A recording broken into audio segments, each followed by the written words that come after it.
Okay, so we're good to go. Cool. The catalog. We're going to talk about digital products, what they can be. My name's Justin Wood. I'm here with Kolter Bouchard. Bouchard. Did you forget my name, or was that just a cool opportunity for me to put that in there? Kolter Bouchard. Yeah, thank you. Or was that a test? He's like, It- if you get your last name wrong, you're clearly too drunk to be here. Honestly, we've been working with you for a while. We just know you as Kolter. Okay. I just like Kolter is Kolter for us. Yeah. So yeah. Yeah. Welcome to our space here. So what I want to talk about today is How cute and funny I am. And I'm so cute. glad you asked, Justin. It all started 33 years ago. 33. Yeah. Really? Was that like a 33, like really? I was like, Really, I thought- dude? I honestly thought you were a bit older. Yeah? Yeah. I need to step up the skincare routine, I guess. I thought I was wearing enough sunscreen and I had enough, hyaluronic acid in my routine. Apparently not. Well, I don't know. Like, so because you said you had a 4-year-old. I mean, people are having kids a bit older. Yeah. They're putting it off a little bit. Yeah, well, Robert De Niro, he's like 80 years old. He's got a new kid. Yeah, exactly. Yeah. So yeah. And that's a great way to do it because then you only have to parent for like 6 or 7 years, right? And then you're just done, you know? Well, I think as you get older, your body, like you said, your kid's like a linebacker. Yeah, Right. So kid. I mean, like, you do need to have that physicality as well. So And I'm a cancer survivor, so like, I'm barely clinging on. I mean, like my health is good. I want to be clear about that, but like, you got to build some more muscle afterwards, right? These kids are hard in the best of health, Yeah, honestly, so yours is 4, right? So it's just Constant. It's constant. physically, but not carting her around anymore or anything like that. Well, listen, she loves to be carried, and I love Yeah. to carry her. Yeah. Right? Set her on your shoulders and whatever. My- You've got 3 kids, right? Yeah, my third one now is just like as soon as he could like drunkenly stumble around, Yeah. I'm like, dude, you are on your own. Yeah. And go with it because those massage treatments, they add up, right? You're the owner of the company. Just get some better benefits.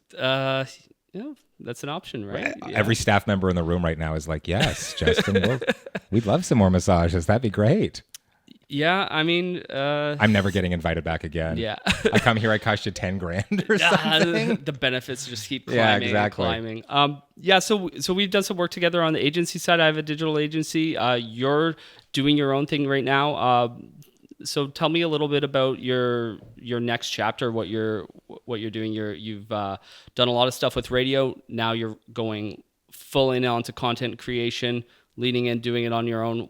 What's that feeling like going into this new chapter? Yeah, the next chapter is 11 bankruptcy protection, and I'm really hoping we don't get there. So the current chapter, I've got 10 years experience working in radio, and right out of university, I went out west. I started in this terrible, terrible place called Dawson Creek, British Columbia, not like the television show, which I think like just got running water in the color red the year we moved there. Like a very backward, like just a rough place to be. Did the same thing in Dubai for a couple of years. And the interesting thing with regards to this conversation and kind of the evolution of my career, and I think the evolution of many people's professions to include a digital component like this, right? How many companies were doing podcasts even 5 or 6 years ago, right? The last 10 years in radio in particular have seen a huge increase in video. I've seen a huge increase in social media. And I remember when I started late 2013, it was like, just do a blog post, right? Oh, Make sure yeah. you get something up on Facebook. And it was like, oh, well, that's getting 0 engagement whatsoever. Good content is good content. But that evolved into, okay, well, we'll add Twitter to that. So now it's blog, Facebook, Twitter, and then Instagram gets added. And there seems to be, there definitely continues to be this almost like platform creep where it's not enough in legacy media to just do radio or to just do television. There's also, well, you need to be on Snapchat, you need to be on Instagram, you need to be on TikTok, you need to do this.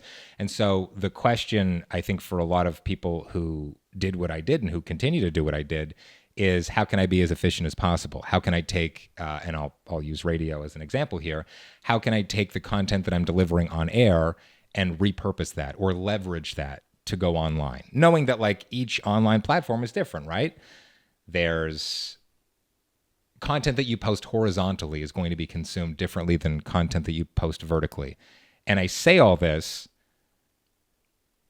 to try and make the point that like it seems like a career shift on the one hand, but it also seems like kind of the next natural stage of evolution in that I'm still talking to people every day. I maintain an audience. I have a bigger audience now than I ever have in radio. I'm closing in on about 900,000 followers on TikTok and Instagram. And I can have a video that'll do, 10, 12 million views. It would be great if they all did. If the TikTok algorithm gods could juice that a little bit more, that would be great. But even, an average video of mine will probably do 300,000 or 400,000 views. And that's more people than were listening to my radio show, for instance, but it's also like it's a smaller time period. And so even the way that you communicate on a radio show where people are listening you talk a couple of minutes at a time over the course of a couple of hours, it's very different than the way you're communicating when someone's watching a 35-second TikTok video, right? Mm-hmm. So it's evolving with the expectations of a career in media. Mm-hmm. So it just seems natural to me. Yeah, so this evolution, I love that you go back to the blog post. That was a huge thing. It was democratizing publishing, right? And I feel like a little too democratic based on some of the stuff that people are posting, but yeah. Yeah, I mean, everybody has, like, the internet, it ebbs and flows, right? Sure. Like you get this. Everybody can do everything and everybody can create it, and you have that democratization, but then you get it turning into this like monolithic thing where we just have the platforms now that just own and regulate and moderate stuff. So and can deplatform you, right? Yeah, and it's exactly right. And that's one of the questions I wanted to talk to you about too, because I mean, I notice you don't have a website. Do you? I have a website under construction. We hired someone. Yeah, it was one of those ones that goes to like this domain isn't. Listen, you don't need to out me on a podcast with digital products. What are you doing here? I'm just saying that's not under construction. That's just like it's the parked domain thing. Well, this has been fun. You can follow me on TikTok and Instagram.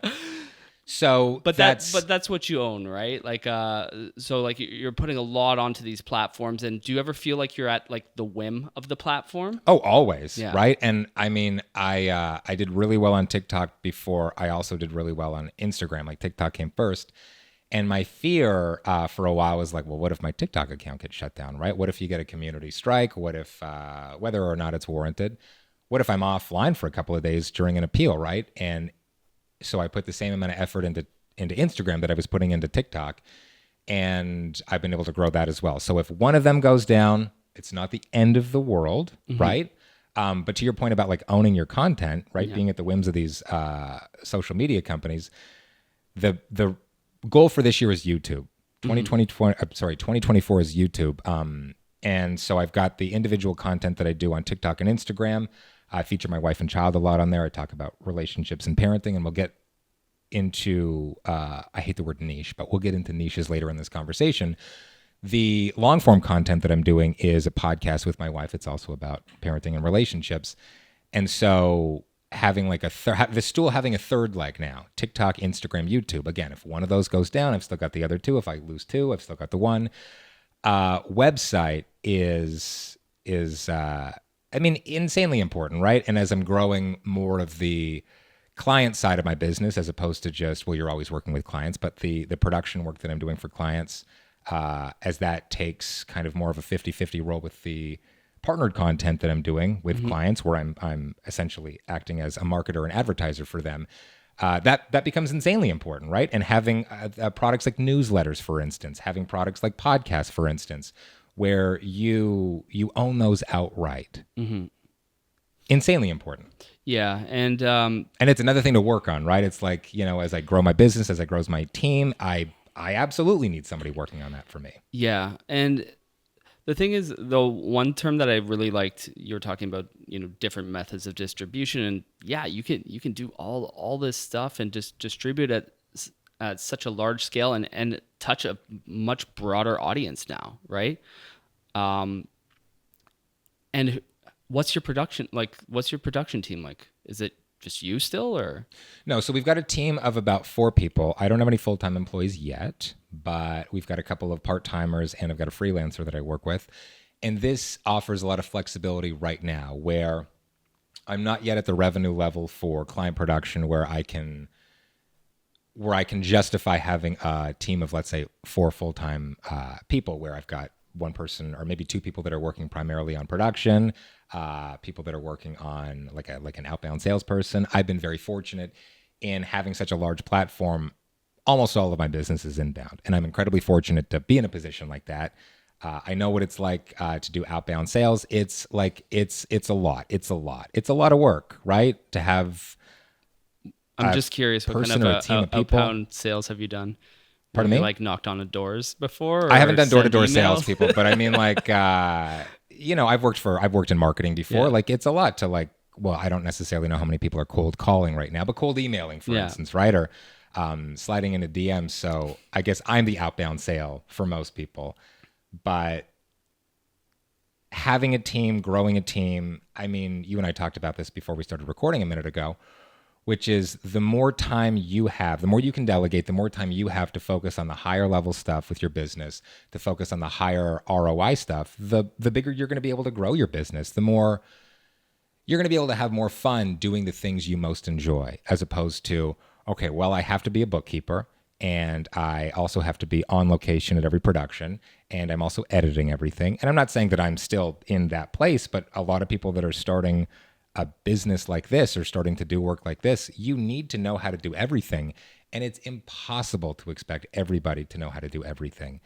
And even learning how to delegate is another skill you have to pick up, like starting your own business and working in this space where you're working with intangibles, right? You're not making widgets, you're producing the video about the making of the widget. And so that's part of a larger conversation about justifying creative worth to brands, right? Would a brand be as comfortable saying to you, for instance, if you were a landlord, hey, can I get a bit of a break on the rent this month, right? How about we take 30% off that? Whereas some brands, certainly none of the ones I work with, because all my clients are great, but some brands, and I'm sure that you have also never experienced this because all of your clients are great. Some clients will go like, oh, can we shave like 30 or 40% off the video production cost? Or like, why does this cost so much? And it's like, why does anything cost what it costs? You want quality, you have to pay for quality. You know?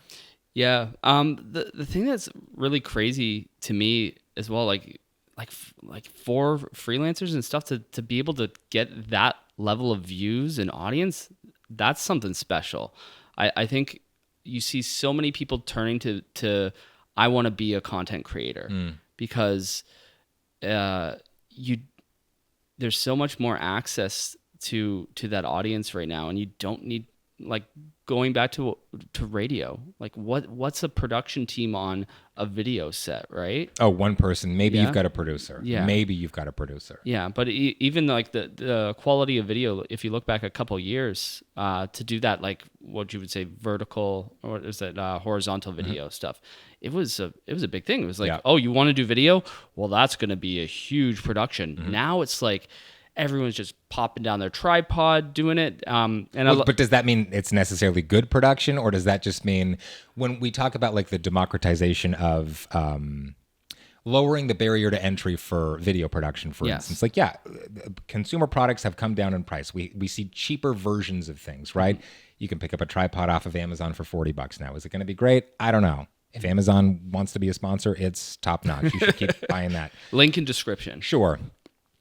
But that can also create a situation where a lot of brands are maybe going like, well, do we need to outsource it? Because we could just get a couple of interns or a couple of coordinators to, like you said, pop up a tripod. Is it going to be lit properly? Is this person going to be mic'd properly? So, like, yeah, these products are now available at a lower price, but they're also a lot of the time lower quality. It's like when VCRs first came out and they were, $4,000 or whatever. And then you'd see cheaper versions over time. Yeah, they're cheaper, but also, like, are you getting the same quality? One term that I heard that was really cool was lo-fi content and hi-fi content. Yeah. So obviously, we were talking earlier about people who have built $1 million businesses with their phone. Sure. Like moms doing influencer stuff, all that. How do you distinguish between that lo-fi and hi-fi content? My first day, I have an undergrad in broadcasting, and the first day and every day afterwards, they would make you repeat the Marshall McLuhan quote, "The medium is the message." And so you need to meet people where they are. It's even if you look aside from social media or video content in general, when you're having a conversation with somebody, you need to meet them where they are if you want to have a productive conversation. And when we talk about video production in particular, how are people, and there are, there's a billion people on TikTok. There's a billion different creators on TikTok. People are creating content differently.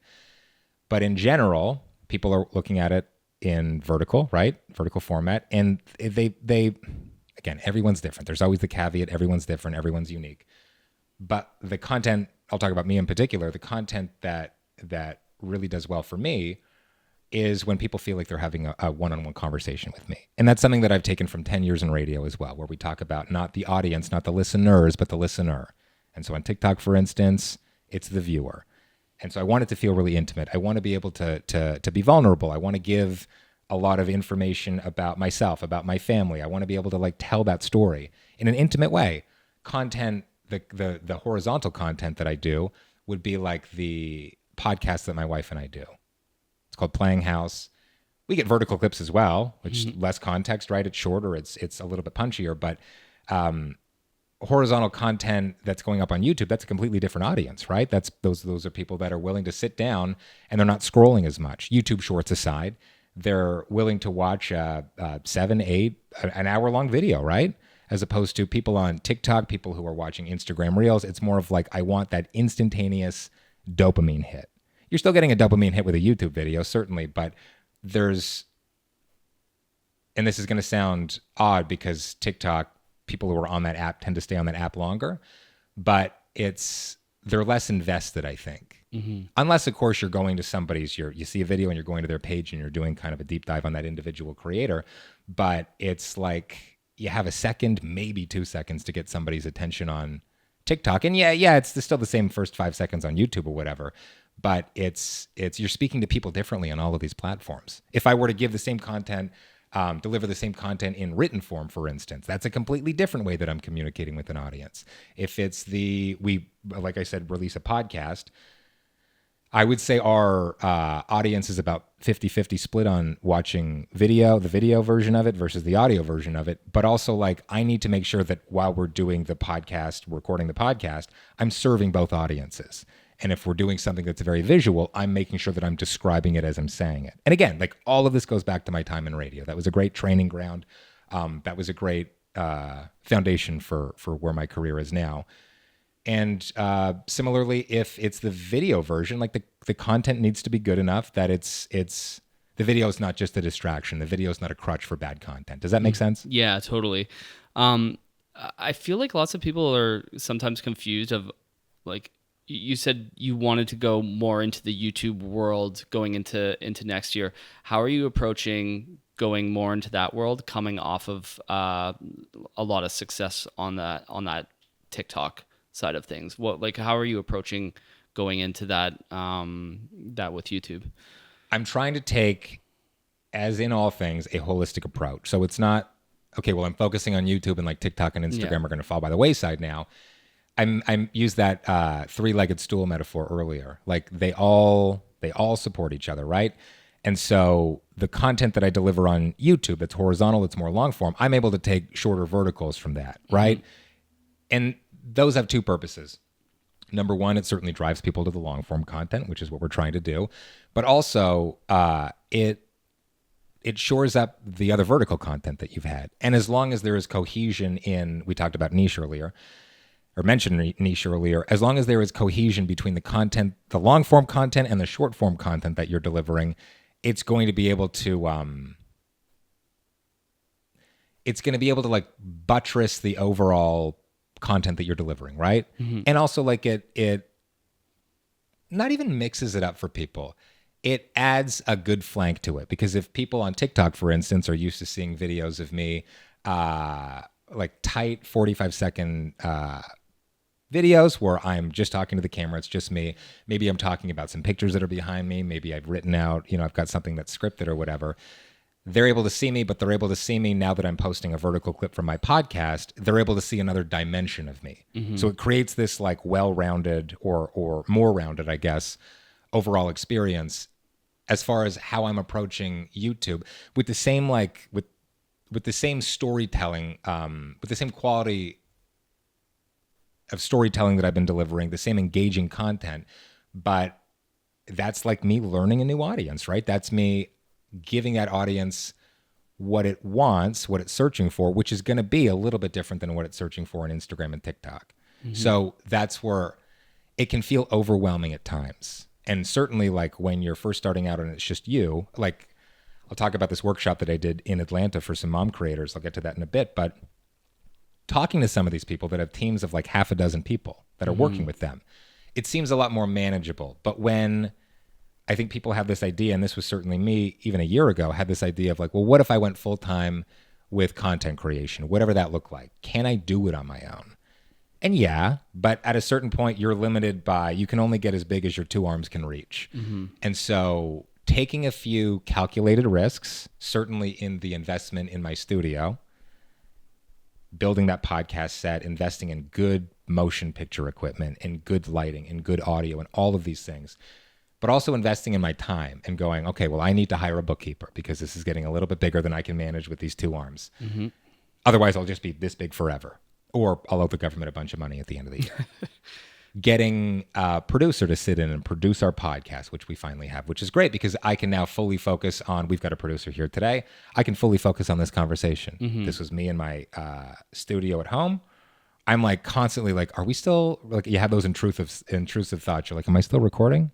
Is that red light still going? Is the battery dead? Is the audio sound okay? Am I going to find out afterwards that like this was a waste of my time? Are the SD cards corrupt? Do I have a backup for all of this stuff? What does that look like? I don't have to worry about that. And that just worrying about that just sucks from other parts of, Yes. of you, like researching things Yep. or, yeah. So yeah, having the team's really good. And like, I've my own business, so I will always have a team backing me up too. But you see so many of these content creators just doing everything on their own, right? Everything on their own and still building these amazing audienes. And But are they doing it on their own?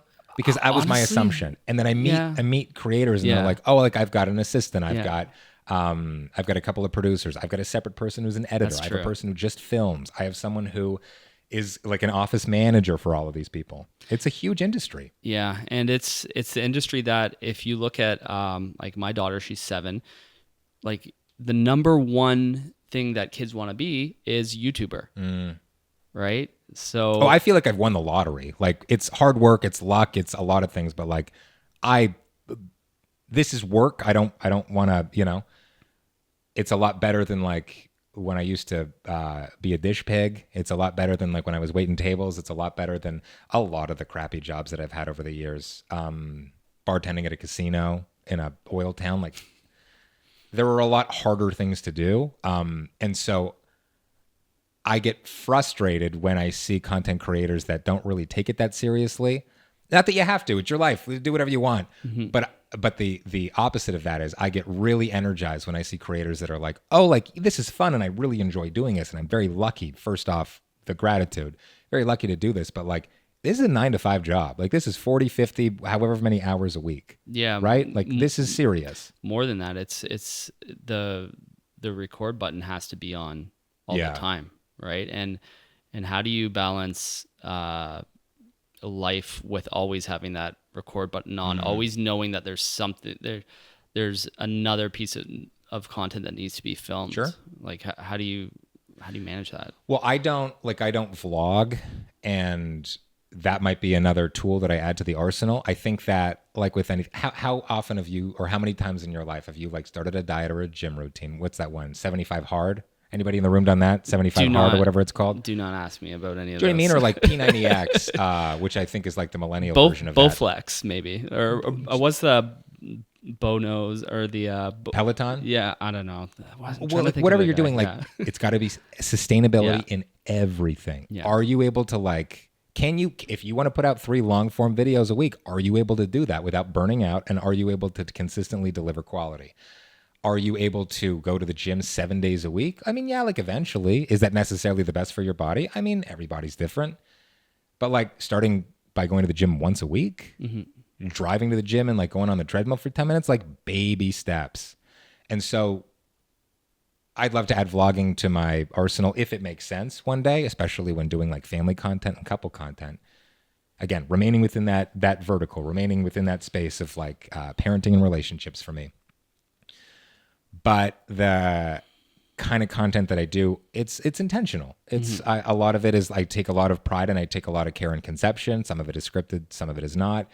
But making sure that whatever I'm producing, the content always serves the brand. Because a lot of people, it'll be the other way around. And I was like that for a long time, where I'm like, well, no, I can mentally do the gymnastics of contorting the brand to fit, this is going to be a funny video, or this is going to be a cool video. I should do this. And like, is that the content that my audience wants? Well, they're showing me with the engagement that I'm not getting that, no, that is not the content they want from me. And so that becomes another question. Am I doing this for me? Am I doing this for audience? And that becomes a much deeper question of like, why am I doing this at all? And also touches on the 9 to 5 aspect a little bit. And I'm very fortunate in that my audience has been really receptive to the content that I like doing anyway. And my audience has also held my hand a lot of the time. And yeah, it's frustrating when you think a video is going to do really well, or a particular type of video, whether it's vlogging, whether it's really high production value, 8-minute long form video, maybe that tanks, maybe it does really well, but like you need to listen to your audience. You need to super serve your audience. And so to answer your question about, is it daunting to have that recording button on all the time? Because that's not the kind of content that I do. It's not daunting for me.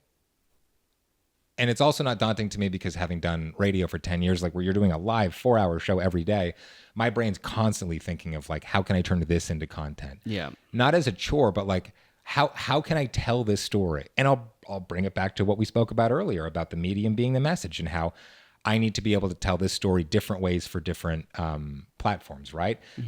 This could be X event happens.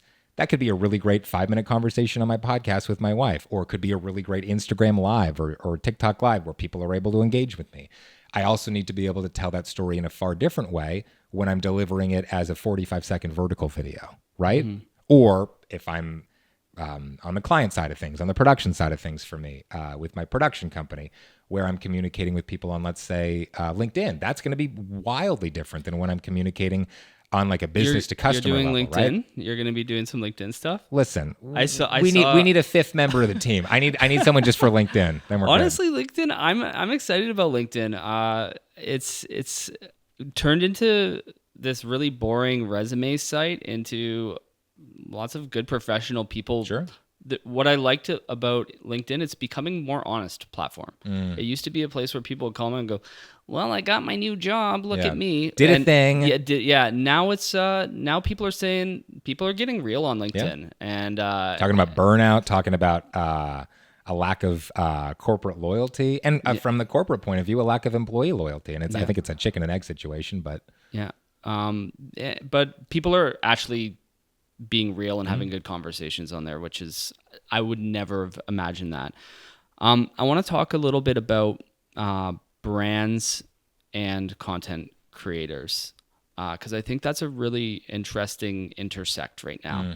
And I think that when we started working together with Canadian Blood Services, Your Story, almost 2 years. Where do brands have always done things a lot slower, right? And I think the creator economy, if you want to call it that, is moving at a much faster pace. What can brands learn from what people are doing in the creator economy? And how can they adapt that and either work with creators? How can they work with creators better? Or how can they adopt the processes that creators are doing into how they're operating?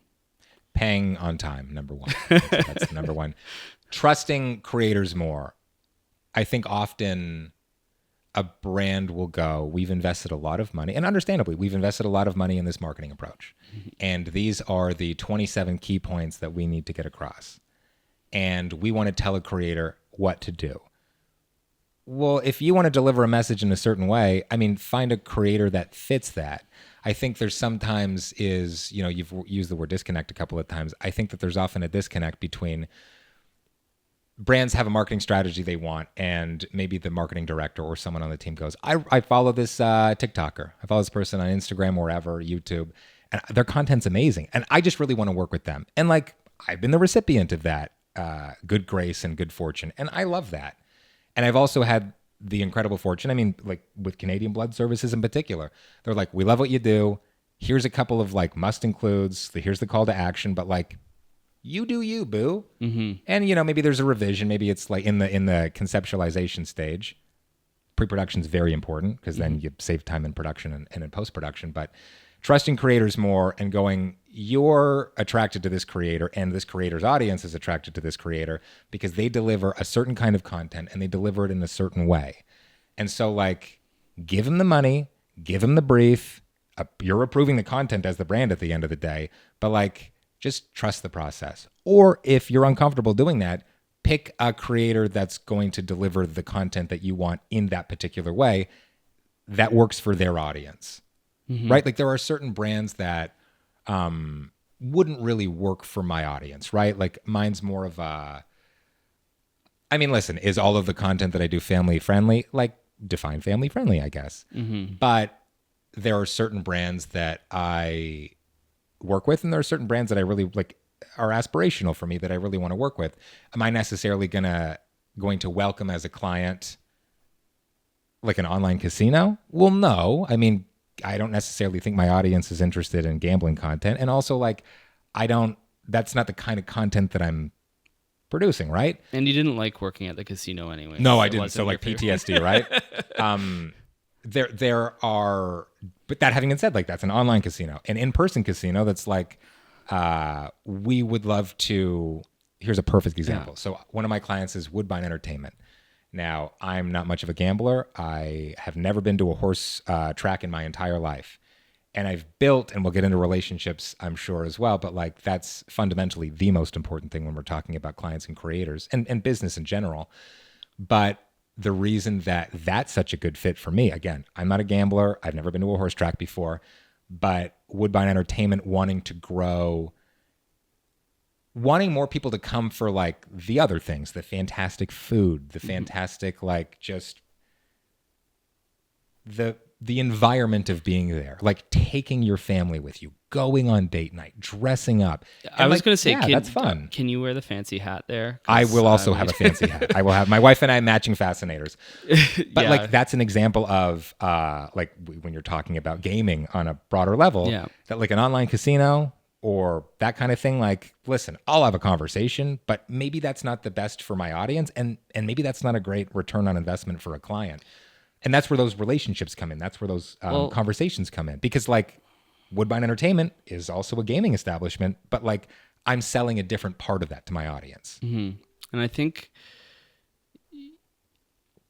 even though you're a brand, even though you have you're creating your own content, you also need to look at your values as well, right? So just like a company has to go through what are our core values, which I used to think was utter bullshit when I first started my own company. I was like, but now that they're your values, now that Justin came up with the values, right? Well, to be honest, I didn't have values when I started out, right? But you start you get these values from the partnerships you have in business, the people that you work with, and you figure those out, right? If you don't tell your story, people will tell your story for you. Exactly. And do you feel as a creator like you're in the middle of that, right? So you have people that want to. Do you kind of have to take a check of your values when you look at people to collaborate with? And 100%. Yeah. And how do you do that? Like, well, I'll give you a perfect example. So there was one client, and this was maybe like November of last year, and it was good money. It was like pay off my car money. Still got a couple years on that. If Dodge wants to sponsor me, by the way, and just like write off the other next 40 payments or whatever, it was like good money. And I struggled with that. And also I was upset at myself with even considering it. It was, I'm not going to say the name of the client, but they do like, it's very, we'll not use the word cheap. We'll say it's very affordable products that are shipped over here. And you're like, how do they make any money from this? And it turns out, well, they're just like, apparently and allegedly, just hoovering all of your data. And a lot of people are reporting getting scammed. And so I'm like, this check would like really help me out, especially like I hadn't yet made the decision to quit my full-time job in radio. And then I thought, how much is this going to cost me in the long run? Other brands going like, I don't want to work with this guy if he's working with this company. And how am I going to feel about this afterwards? How's my audience? Am I going to lose some followers because I'm working with this brand? I mean, yeah, maybe not, but also maybe. So like, yeah, the number might seem great, but also, especially as a business owner, and especially when you're the paycheck, right? Like we talked about this before we started recording. Like, you don't have that steady paycheck coming in.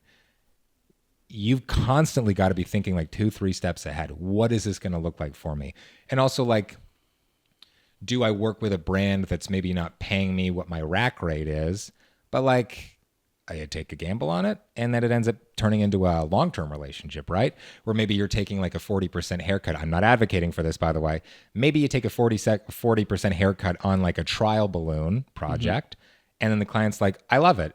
And what are your rates? And we'd love a like a 12-month retainer with you, or we'd love we want to buy another 10 deliverables from you, for instance. Yeah, the other thing too is values and helping out causes that you care about as well. Totally.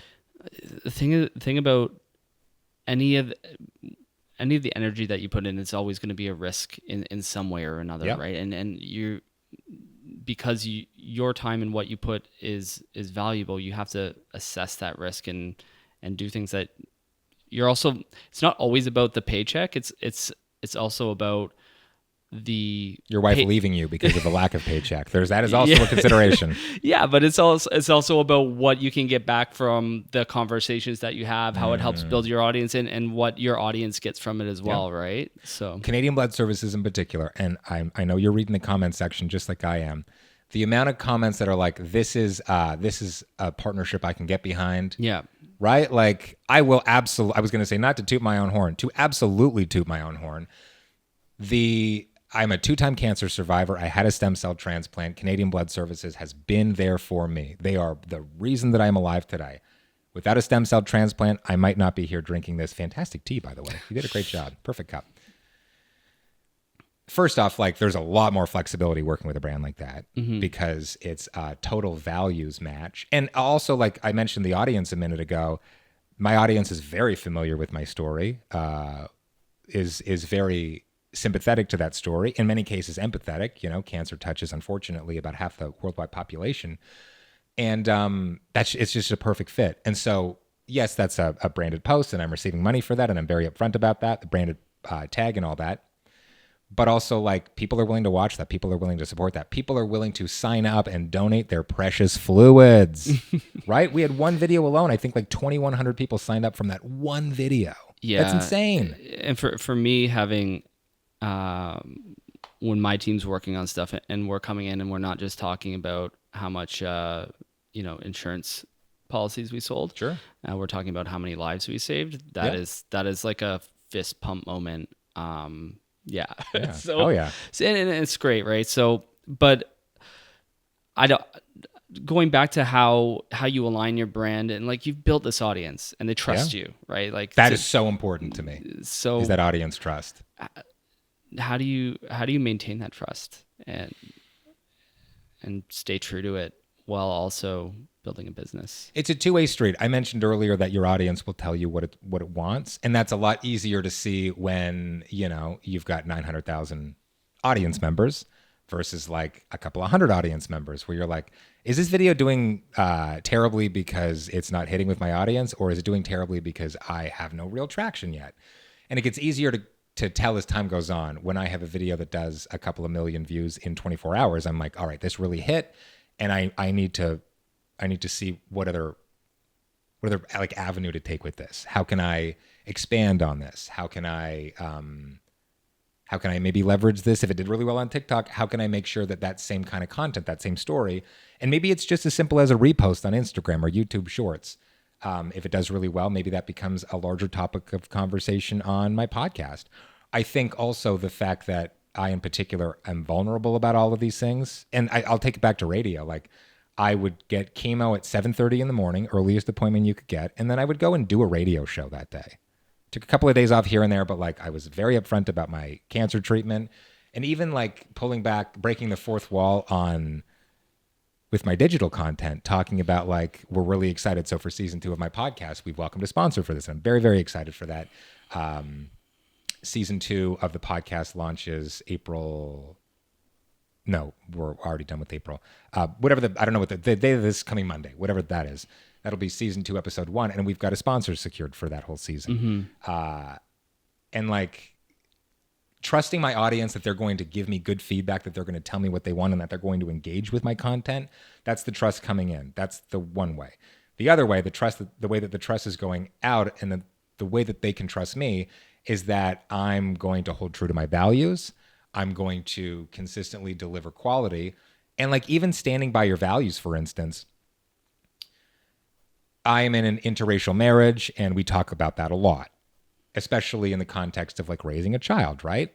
And we're very upfront about the difficulty that has presented over the years. 2 different cultures coming together, even though we grew up 20 minutes apart and we both we met in university, took the same program.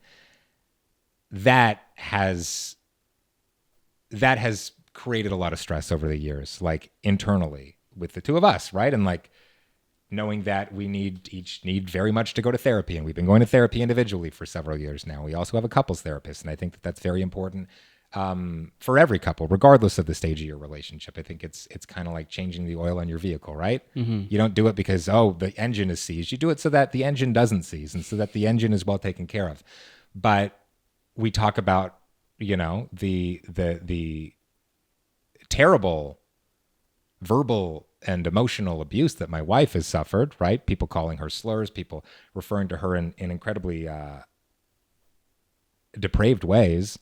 The way that my audience can count on me to stand up for my wife and to stand up for my marriage.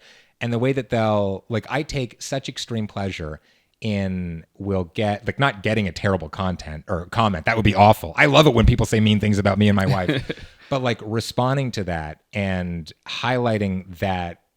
To call it ignorance is almost a compliment, but to counter that depravity and to show people and to demonstrate and to leverage the equity that I've built up with my audience to go like, that is beyond unacceptable here. Like I am actively working to root that out. And when those videos go big, and those videos do well, like there's a noticeable audience drop off. And so at first it's discouraging because it's like, I lost a couple of 100 followers from this one video.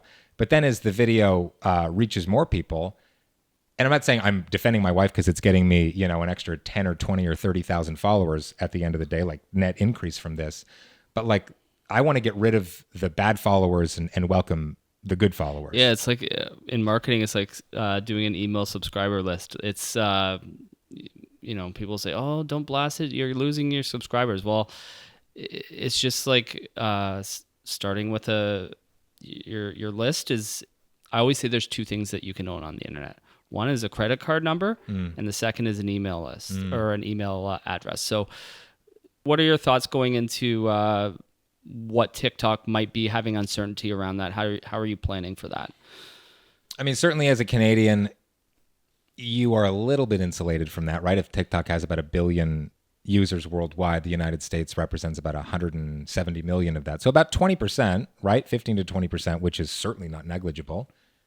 And the monetization in the US is a lot more aggressive, and lots more people rely on the monetization. And you're getting directly paid for video views, whereas in Canada you're not, right? Yeah. That's a very uniquely American thing. So when people, I was again at this hosting a conference for mom creators over the weekend in Atlanta, and they're talking about like the crazy money they're making just from views, and they're like, we're calculating what you would have made, Kolter. And I'm like, I don't want to know. Just don't want to know. Tell me. The house would have been paid off. Just don't. Please don't. As far as the TikTok ban, I'm confident that an American company will come through. Look at it from like a selfish corporate point of view, right? This isn't someone doing a favor to the American people. It's a very valuable company. And I mean, maybe the laws get changed. I don't know how Congress works, but I don't even think Congress knows how Congress works, honestly. But I think ultimately at the 11th hour, an American company will take over, and I think everything will be fine, is what I think. But also, it gets back to what we said about having multi-platforms, right? Or having multiple platforms. So making sure that you're doing well on Instagram, making sure that you're growing your YouTube. And like you said, and chastise me for rightly, owning your web content as well. Yeah, I mean, what I always say to people is I started my marketing agency. I was a Facebook marketing agency. That was my first time. My first Facebook ads and stuff? No. So do you remember those little you would like something to sign up for a contest? Yeah, yeah. So we did like quiz. You invented the like button? Well, like whoa. So remember I told you you can get someone's email address. The like button was revolutionary because as marketers, we didn't need to ask them to type something in. They could just like, and that was an opt-in. It's almost frictionless. Yes. So I was doing pizza parties around the city. I was like, yeah, we're the Facebook app company. Yeah. And we were making Facebook apps. So Sure. we would go to Quiznos. They'd be like, yeah, Super Bowl, like us to enter this contest. Millions of subscribers for that. And then Facebook's like, well, wait a minute. They're subscribing and you can now just market to them for free without advertising. Let's just turn that off. Yeah. Right? So I learned that the hard way. Obviously, my business wasn't where it was at now, but what I learned from that is that everything on the internet is rented space except for your website. That is the mortgage on your house. Yep. That is the something you can take on and off on the internet, right? Sure. So yeah, and also your brain, right? Like or it's also your conversion point, right? So someone might see you on platforms and they might think, okay, great, Kolter, Sure. But how do I get involved with him either through sponsorship or through production or something like that? And that's why having your email in the bio is the most important thing. Yeah. And so for me, I guess in a sense, that is my web presence, right? Mm-hmm. Is you see my content, that's my portfolio right there. Yeah. Listen to me justifying this. I'm like, no, this is actually how this was planned the entire time. It's meeting your audience where it is, right? Yeah. And so as I look to do more consulting and as I look to do have more speaking engagements, which I mean, 10 years in radio, you and I chatting, right? Like I love talking. I could talk forever. Hosting this workshop in Atlanta last week. That's going to necessitate having a landing page. That's going to necessitate having a place where people can from more of like a corporate perspective. Or you could have hoodies. I mean, you could build an e-commerce store with your face on it, hoodies. That's what I should be doing. Yeah, that's what people want. Honestly, like I was looking at my sweatpants. I could sell a lot of sweatpants. Okay? One of those sweatpants with the lettering across the butt. One of those kind of sweatpants. I don't think they're paying attention to the back of my sweatpants. Let me just put it like that. But if Lululemon or Roots wants to reach out, let's collab. Please call me. Link in bio. Yeah, but that's what it is. It's you are the product, right? As a creator, the product is you. Yeah. Right. So when it comes to productizing yourself, that's where your website or your app or your e-courses, for or instance, anything like that. Yeah, it's becoming like everybody's becoming a productized service. Yeah. Right. And probably what Jesus wanted. Hey. Jesus made the world. He's like, there's just free stuff everywhere. No one has to work. You just pick food off a tree. And now we're like, how can we monetize ourselves and turn us into consumables? Yeah. But you also see on the other side too, you see brands wanting to become creators, right? I saw a LinkedIn post because I'm on LinkedIn. Hey. I saw Simple, great Canadian tech startup. Yeah. Well, not a startup anymore. They're killing it. Mm-hmm.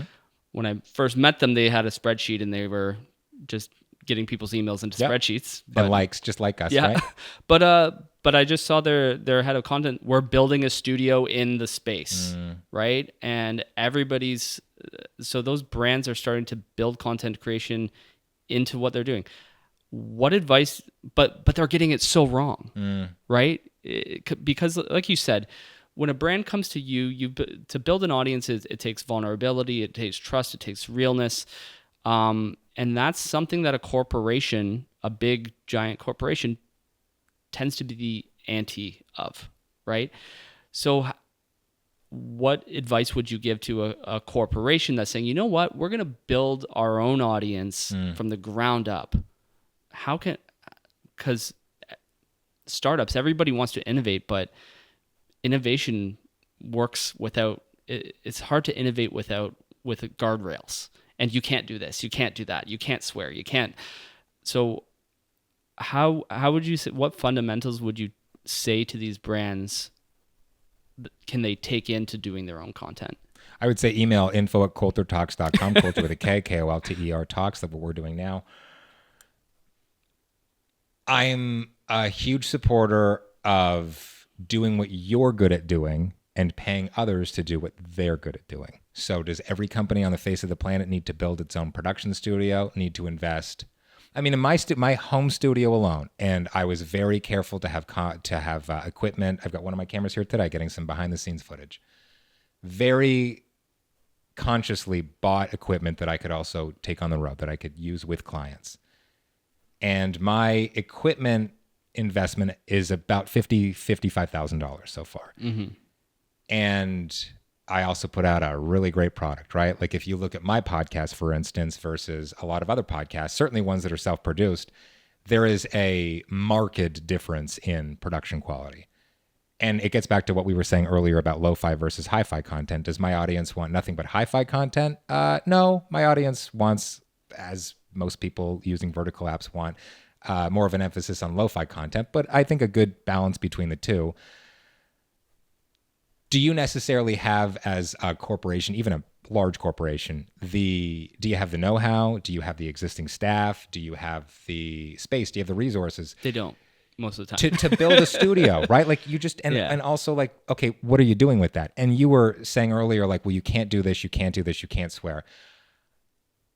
Why not? At the end of the day, you need to be super serving it gets back to radio as well, right? You're not your listeners, your listener. How are you reaching your customer? And that's going to be different for each company. That's going to be different. Like the way that Wendy's, for instance, infamously on Twitter interacts with people, like roasting them, roasting other brands, is very different than how, like, you know, Mary Kay Cosmetics is going to introduce Deloitte themselves Digital. to people. Sure. Like it's different. And also like Deloitte, again, probably a little more popular on LinkedIn, right, than it is somewhere else. Mary Kay Cosmetics might be focusing more on like Instagram and Pinterest, whatever the brand is. Like, how are you speaking to your audience? And also, do they want a certain product, right?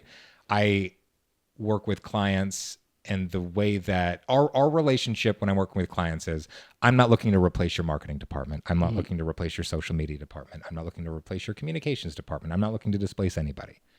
What I am doing is offering you turnkey production. I'm offering you conceptualization. I'm offering you scripting. I'm offering you, in the case of a couple of clients, a host, right? I'm offering you, there's a client that I'm working with, and the scope of this project is 10 60-minute video, call it a podcast if you want, call it video conversations, whatever you want to call it, is a limited run series where I'm hosting this, I'm producing this, I bring my team, we take care of pre and post production, we also cut the verticals, that's what we're bringing, so that this company doesn't have to buy 3 cinema cameras, and doesn't have to buy all the cabling, and doesn't have to get a stock of lights, and doesn't have to have all this stuff, doesn't have to worry about the increased insurance cost, doesn't have to worry about somebody coming in and stealing it, doesn't have to worry about storing it somewhere. Like, that's what I'm offering. Now, a company like Apple, for instance, they're probably able to overspend on some things, and maybe spend a little bit of money training up employees and stuff like that. Smaller corporations, a lot of the clients that I'm working with aren't interested in doing that.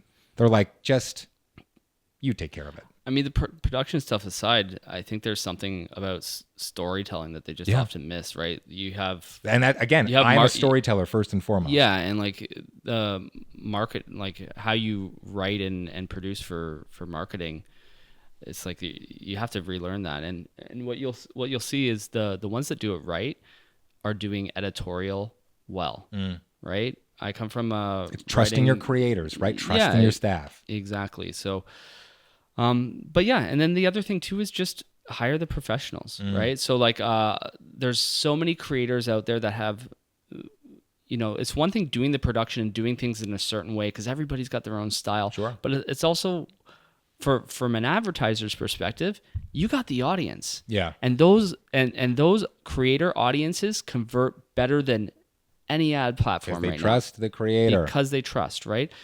So I'm going to do a little lightning round with you Yeah. because I have a bunch of startups that I work with Okay. and brands that I really like. Usually if Yes we're to all of them. well, Are they here are with you us right now? Are you sure about that? So I'm gonna talk about a little, and as a creator, you try to also give some ideas around content that you would Sure. do, right? So okay, so I'm gonna pretend I'm their chief marketing officer. I'm gonna be like, okay, Kolter, Hey, buddy, what's up? hey man, Thanks for the tea. Appreciate it. hey, I heard you do some good stuff. I'm working at a startup right now. So what we do is we do a blood sample. So it finds out how old you really are from your DNA level. Okay. We're hoping to collaborate with you. Basically, what you do, it's an app.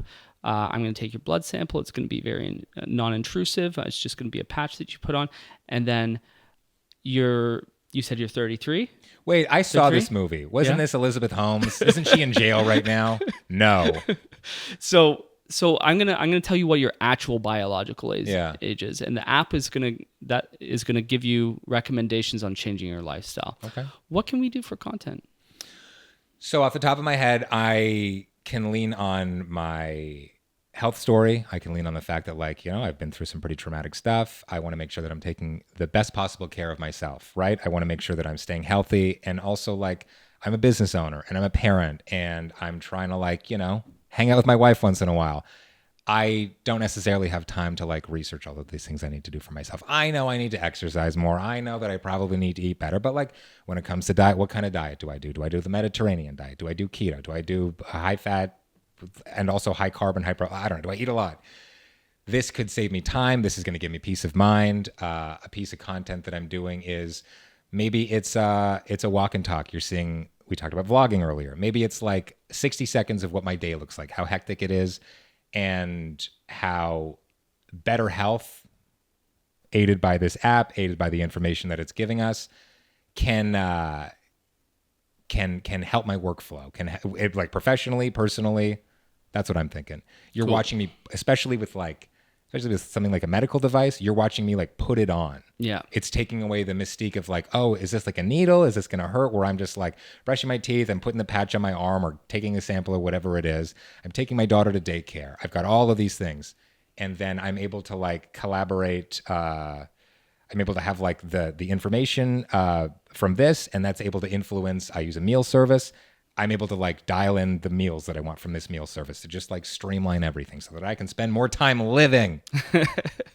And is that a go for you on a brand alignment values I thing? mean, bro, Yeah. let's see the check. Yeah. The blanker, the better. That's what I always say.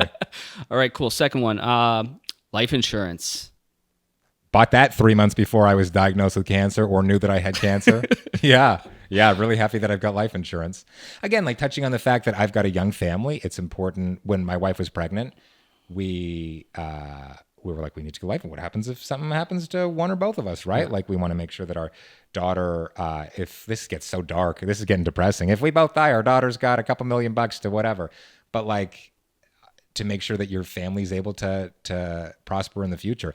Like, we talk a lot about legacy as human beings, right? What's the legacy that I'm leaving behind for people? And that can manifest itself in, doing a coup and trying to undermine, or just, like, undo an election or something like that, apparently and allegedly. Or, that can manifest itself in, I want a sculpture. I want a bust of me. Yeah, in I've a always museum wanted somewhere. a bust. Yeah. But who doesn't, right? But also that can manifest itself in the legacy that you leave for your family, right? And the legacy that I'm a big believer in insurance, right? I have 50 grand worth of equipment. You better believe I've got an insurance policy on that. I own a home. I've got an insurance policy on that. And not having to worry about, like, the what if gives you time to focus on the what now. Boom. Yeah. Yeah, I mean, okay, cool. So is that a go? Is life insurance? Is this a I have brand life alignment? insurance. My So wife has life insurance. Love life insurance. we are aligned. Absolutely. Okay, cool. I'm gonna do one more. Yeah. Here's the curveball. A couples intimacy app. Yeah. Well, I want to start one, so maybe it's not aligned. I don't know. Okay, so a client we worked with was basically it's an app where couples, they sometimes don't know how to express their sexual desires Yeah. towards Oh, each is this other. where like you each get? I think I've got that app where you each Yeah. pick like a bunch of things you like, and if you align, it's like, all right, It just try this. it aids the conversation. So it's like, okay, what do you like? What do you like? And then it has educational things on how to connect more. I'll give you a perfect example. I'll give you a perfect piece of content. So I have a relationship and parenting podcast with my wife. The content is we are on the podcast. We're talking about intimacy. Each episode has a theme. We're talking about intimacy on this one. Whether you've been in a relationship for maybe 6 months, maybe you've been in a relationship, we've been together 14 years. And so making sure that you're like still prioritizing that relationship and prioritizing each other and prioritizing yourselves, right? Like maybe you want some spicy time on your own, a couple of self-care breaks throughout the week. My wife and I would use the app and like, you're not seeing what we're each clicking on, but then the big reveal, like this is a thumb stop, or this is, what are they both agreeing on? What are they both clicking on behind the scenes or whatever?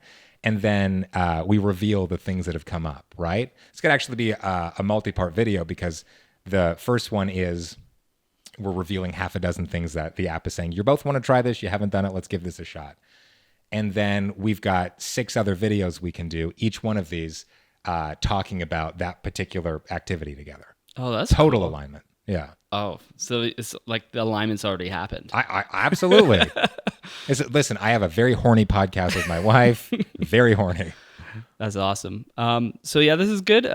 Thanks for talking about content creation. Thanks for letting me what talk. It can be. Period. And yeah, hopefully we'll be able to collaborate on some of these cool ideas we got. I don't know. I Listen, I got 3 right there. I'm going to send you my invoice in about 20 minutes. All right. Well, we clear them really quick. Yeah, absolutely. These guys pay on time. I'll give you that. All right. Thanks a lot, Kolter. Thank you. It. Also, I'm absolutely going to plug myself here. Playing House Podcast. You can find that on TikTok and YouTube and Instagram.